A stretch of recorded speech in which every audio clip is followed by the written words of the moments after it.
the murder of Al Jazeera journalist Shireen Abu Akleh and my disgust at Israel, my disgust at world leaders who give them a free pass, my disgust at the Labour Party in particular, as Labour Friends of Israel paid to send Shadow Health Secretary Wes Streeting on an all-expenses-paid jolly there.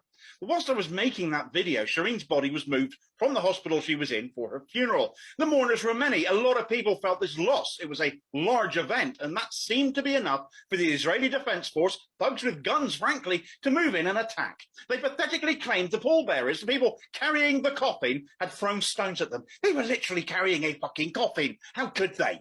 The IDF attack was so severe, so disproportionate in its violence, Shireen's body was very nearly dropped. But that's because those carrying her threw stones. How thick do you think people are? Israeli propaganda certainly thinks you're thick. They've tried passing off some doctored video of it, already debunked, I might add. But I have to admit, I was at a loss for words as I watched the clips emerging on Twitter. In my safe, secure, white, Western world, I never imagined a funeral to be targeted by anyone for violence. That is depraved, that is disgusting, and frankly, my feeling towards anyone still defending Israel, still accusing criticism of such things like this as being anti-Semitic, might consider themselves lucky they're on the other side of a screen.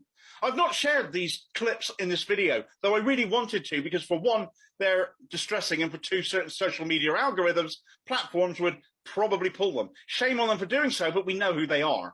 The event was severe enough to finally elicit a response from Labour's Wes Streeting, who finally decided to pass comment on Shireen, but only to look at the scenes of her funeral and say that these scenes were absolutely awful and distressing. Still no comment on the fact she was murdered to begin with in a nation by a government he continues to enjoy a flesh-pressing free holiday with.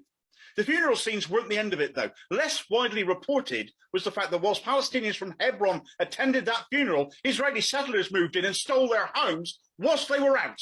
You can see them here running with bags and mattresses, having been bussed in to do so. The depravity is off the scale, and it is way past time Israel stopped getting a free pass for fear of them accusing others of racism, when actually we should be resolute in accusing them of apartheid and promoting BDS for all we're worth.